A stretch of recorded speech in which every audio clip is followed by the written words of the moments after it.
Baik, kita akan melanjutkan video selanjutnya yaitu part aplikasi kerjaku part 2. Kali ini kita akan membahas dari sisi atasannya. Kemarin kan kita bahas dari sisi staff atau pelaksananya. Kali ini kita akan membahas dari sisi penilainya atau atasan langsungnya. Misalkan kita masukkan atasan langsung kita, kemudian login. Nah, ini dashboardnya seperti ini. Nanti untuk atasan saya, misalkan ini dalam hal ini atas nama Ayu Nurani, beliau harus mengisi target SKP dulu. Ini target SKP-nya. Ini tanda checklist, berarti SKP beliau sudah diisi, sudah di ACC oleh atasan beliau. Dalam hal ini Pak Winaryo yang sudah meng-ACC target SKP Bu Rani ini sama dengan di SKP ya, uraiannya, targetnya dan sebagainya. Kemudian ini ada aktivitas setelah target SKP-nya sudah di-ACC oleh atasan langsungnya. Dalam hal ini Kepala Bidang Pengadaan Pak Winaryo, Ibu Ayu Nurani dapat mengisi aktivitas harian. Nah, ini ada contoh mengikuti apel pagi. Nah, ini contoh aktivitas harian yang ditolak oleh atasan langsungnya. Kemudian kita akan coba lagi buat aktivitas harian ya, untuk Ibu Rani. Misalkan tanggalnya 29 Mei. Aktivitasnya misalkan rapat koordinasi misalnya. Aplikasi kepegawaian. Apakah sesuai dengan target SKP-nya? Kita lihat di sini misalkan oh ya, sesuai dengan menyiapkan bahan pelaksanaan koordinasi. Kita checklist, kita pilih ini menyiapkan bahan pelaksanaan koordinasi karena terkait kan. Misalkan nilai aktivitasnya berapa? Misalkan 1 kegiatan rapatnya mulai jam berapa? Misalkan jam 9.00 sampai jam 12.00. Ini artinya 3 jam, yaitu 180 menit. Sedangkan minimal satu hari itu harus terpenuhi 300 menit supaya 1 bulan itu tercapai 6.000 menit aktivitas kinerjanya. Kalau tidak terpenuhi maka akan ada konsekuensi pemotongan tunjangan kinerjanya. Kemudian kita simpan.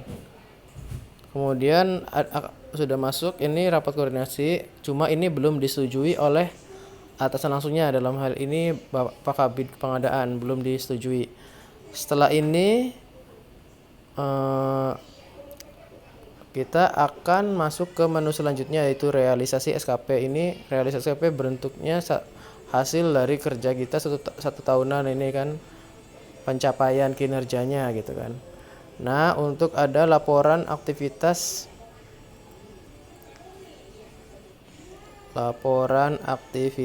ada menu laporan aktivitasnya berapa persen, kita bisa cetak gitu kan.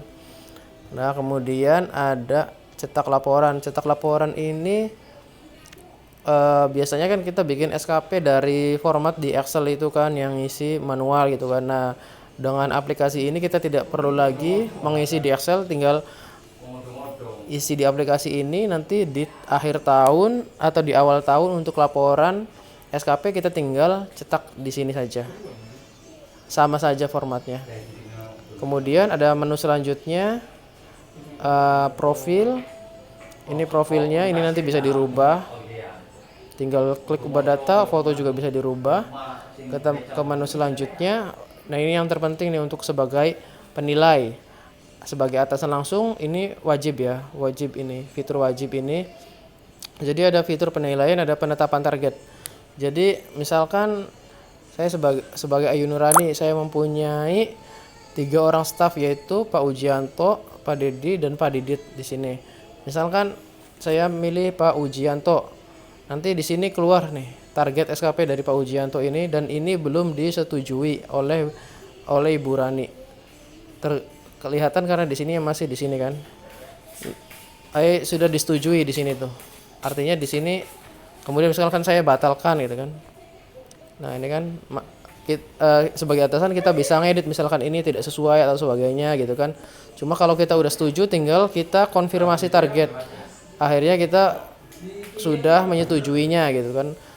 Kalau kita menyetujuinya artinya Pak Ujianto sebagai stafnya dia bisa mengisi aktivitas hariannya.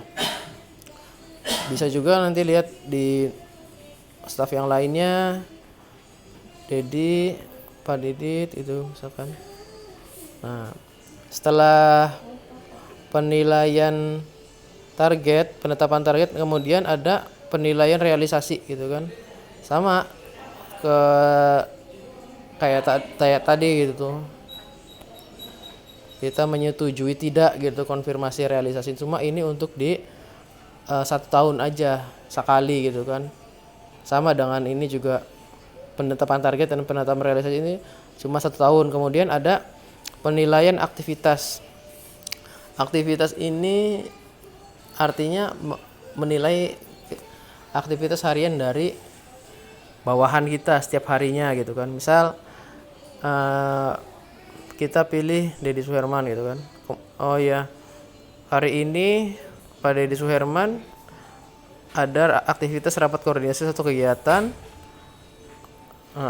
Apakah kita menyetujuinya? Kalau menyetujui tinggal di checklist saja. Checklist artinya disetujui oleh atasan. Cukup seperti itu misalkan. Apakah kita lihat juga bawahan lainnya, misalnya Pak Didit ada aktivitas, ternyata hari ini beliau belum menginput aktivitas harian hari ini gitu, baru Pak Dedi yang menginput. Nah, untuk selanjutnya ada penilaian perilaku. Penilaian perilaku ini ya kita menilai secara ini kayak di SKP gitu, nilai kita ngasih berapa, kemudian disiplin berapa, kerjasama berapa, kepemimpinan berapa, kemudian kita simpan. Oke, perlu sedikit saya jelaskan di sini kalau untuk penilaian aktivitas ini maksimal 3 hari. Maksimal 3 hari PNS itu harus sudah atasan langsung itu harus sudah menilai bawahannya gitu kan. Kalau untuk bawahan dia dikasih waktu 5 hari untuk mengisi aktivitas harian. Begitu juga atasan ini dia harus mengisi aktivitas maksimal 5 hari untuk dinilainya gitu kan.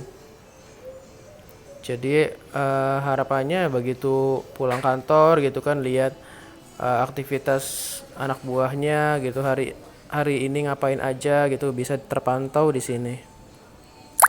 Baik, mungkin segitu saja penjelasan saya. Apabila masih ada yang kurang bisa menghubungi BKPSDM. Terima kasih. Wassalamualaikum warahmatullahi wabarakatuh.